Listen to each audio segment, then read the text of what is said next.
ازيكم عاملين ايه؟ هكلمكم النهارده عن مراجعة اجدد افلام الرعب. الفيلم المنتظر اللي نزل في 2026 في بداية 2026 في شهر يناير، وهو فيلم 28 Years Later The Bone Temple.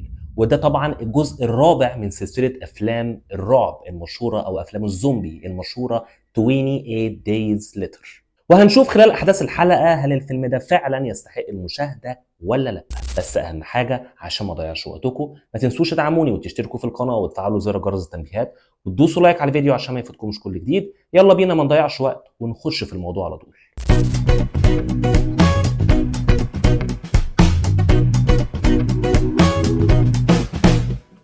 will one day pass away completely. I open the door of heaven and hell. When that time comes, زي ما انا قلت لكم طبعا ده الجزء الرابع من سلسله الافلام المشهوره اللي بدات في 2002 باسم 28 Days Later. بعد كده في 2007 كان الجزء الثاني باسم 28 Weeks Later. وبعد سنوات طويله بيرجع لنا الفيلم تاني بالجزء الثالث باسم 28 Years Later. وبعديها بسنه على طول في سنه 2026 في شهر يناير بينزل لنا الجزء الرابع اللي هو الجزء اللي قبل الاخير في نفس السلسلة باسم 28 Years Later The Bone Temple. وطبعا عشان تفهم أحداث الجزء ده لازم طبعا بالتأكيد تكون شايف الجزء اللي قبليه. مش شرط تكون شايف الجزئين الأولانيين بتاع 2002 و2007، لا، لازم تكون شايف الجزء اللي هو في 2025 عشان تفهم الأحداث كويس. ولكن الجزء ده تقدر تقول عليه ما كانش ألطف حاجة، ما كانش من أفضل أجزاء السلسلة زي ما تقول، وكنت بدأت أحس بالملل إلى حد ما من النص الثاني بتاعه. ولكن تقدر تقول إن الجزء بتاع 2025 ده هو مجرد مقدمة أو بداية الأحداث اللي هيترتب عليها الأجزاء اللي بعد كده. تقدر تقول زي يعني باختصار كده ده حلقة في مسلسل. فيا ترى الجزء ده اللي نزل في 2026 كان على قد التوقعات ولا لا؟ الفيلم ده بيبين لنا قد ايه ان لما نهاية العالم بتحضر الانسان هو اكتر مخلوق بيفسد في الارض. في افلام كتير تقدر تقول ان هي اتكلمت عن نهاية العالم بشكل مأساوي جدا، وفي افلام كتير برضو اتكلمت عن وباء الزومبي بشكل قوي جدا جدا جدا. ولكن قليل من الافلام اللي تناولت السؤال المهم اللي اتسأل في افلام قليلة جدا، وهو بعد كل السنوات الطويلة بعد احداث نهاية العالم هل هيكون في حاجة اسمها بشر اصلا؟ العدوى في الفيلم ده هنا يعتبر انتشرت خلاص، ولكن اللي فاضل هو الأسوأ منها بكتير، وهي طبيعة الإنسان اللي ممكن يكون عليها.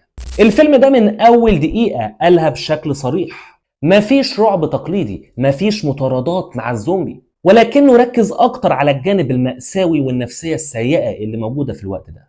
وعلشان كده الفيلم ده كان تجربة ذهنية وحالة غريبة جدا وخارجة عن المألوف تماما. كأنه هلوسة سينمائية بفكرة مجنونة، يا إما هتعجبك جدا وهتشوف إن دي فكرة عبقرية إلى حد ما، يا إما مش هتعجبك خالص وتقول هو إيه الهبل اللي أنا بتفرج عليه ده. الموضوع هنا راجع لذوقك الشخصي، عن استعدادك للفيلم، إنك تشوف فيلم بيتكلم عن الإنسان مش عن الزومبي. قصة الفيلم هنا مكملة مباشرة للأحداث اللي حصلت في الجزء اللي فات في 2025 في فيلم 28 Years Later. القصة بتركز على مرحلة جديدة أخطر، مش بس من ناحية المصابين لكن كمان من ناحية البشر نفسهم، مع ظهور مكان أو فكرة غامضة اسمها ذا بون تمبل ليها تأثير كبير على الأحداث. الأجواء سودة وكئيبة، وفي تركيز على الرعب النفسي والبقاء وإزاي العالم اتغير أخلاقيا بعد السنين دي كلها. الحبكة كمان في الفيلم كانت سهلة جدا ومش معقدة، ولكن هنا الحبكة مقسومة لخطين رئيسيتين، الاتنين اصلا المفروض ان هما في نهاية الفيلم هيتقابلوا، ولكن طبعا بدون دخول في اي تفاصيل او حرق الفيلم.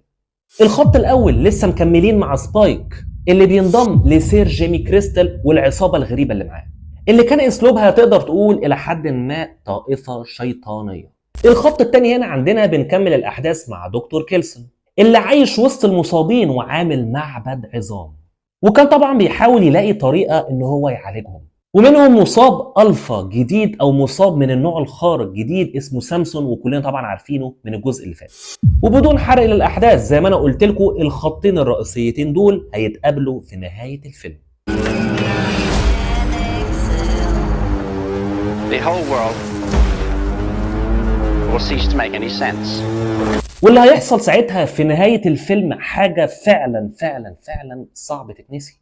حرفيا المشهد النهائي يا جماعة أو آخر 5 دقايق للفيلم كانت نهاية قوية جدا، بتخليك فعلا حاسس بالصدمة، حتى بعد التترات هتفضل قاعد مش مستوعب اللي حصل.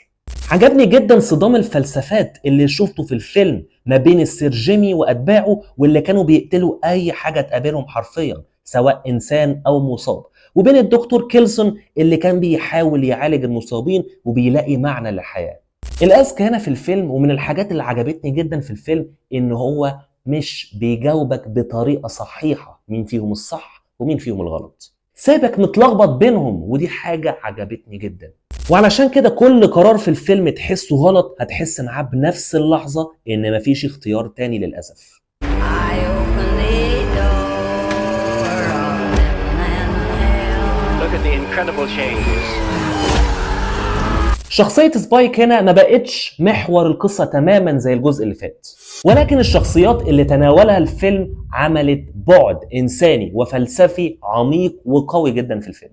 وكمان أقوى حاجة مختلفة في الفيلم ده إن كان الخطر الحقيقي مش جاي من الزومبي، لا كان جاي من البشر نفسهم. فالتعامل الجزء ده مع المصابين بشكل مختلف خالص، ما كانش بيصورهم كوحوش وخلاص، ولكنه بيحاول يوصل لك إن هم كانوا نتيجة مش سبب، وكأنهم تقدر تقول كده انعكاس مشوه للإنسان اللي موجود قبل الوباء تماما. والفكرة دي بتقلب الفيلم من فيلم رعب لفيلم فلسفي بيناقش فكرة لما تعيش 28 سنة في عالم أصبح مفيش فيه أي قوانين، فهل الطبيعي إنك تبقى وحش؟ وعلشان كده الفيلم مش بيستمتع بالعنف ولكنه بيعرضه كأمر واقع.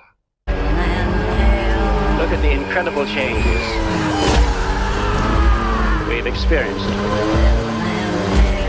and survived. الإخراج هنا بالنسبة لي كان أفضل بكتير من المشاهد اللي كانت موجودة في الجزء اللي فات. بالمناسبة الجزء اللي فات ده كان متصور 90% منه بكاميرا آيفون، ولكن باين جدا في الجزء ده إن المشاهد التصوير أنظف بكتير، أوضح بكتير، أنقى بكتير، فعشان كده يعني كان عاجبني جدا الإخراج ومشاهد التصوير في الفيلم ده.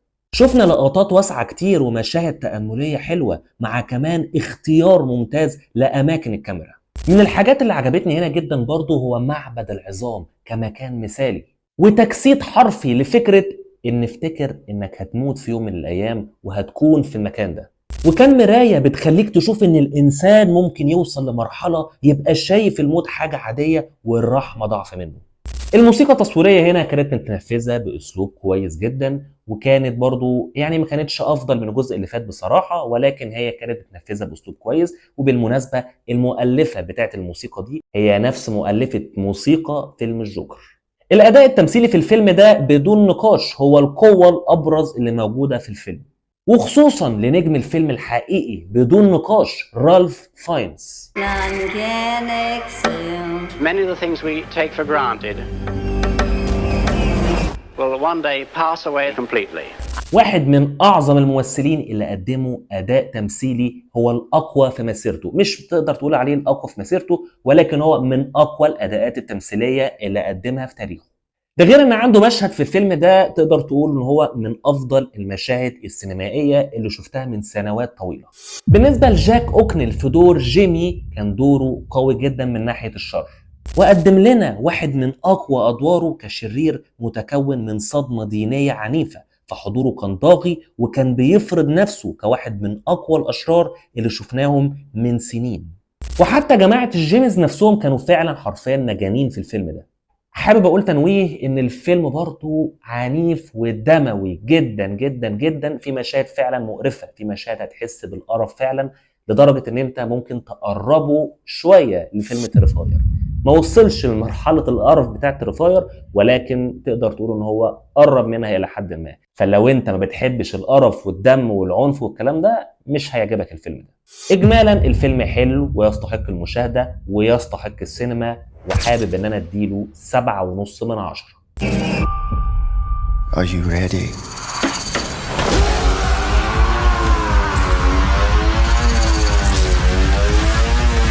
بس كده دي تكون حلقتنا، اتمنى ان هي تكون عجبتكم. لو عجبك الفيديو ما تنساش تدعمني وتشترك في القناه وتفعل زر جرس التنبيهات وتدوسوا لايك على الفيديو عشان ما يفوتكمش كل جديد. كان معاكم محمد العايدي، السلام عليكم.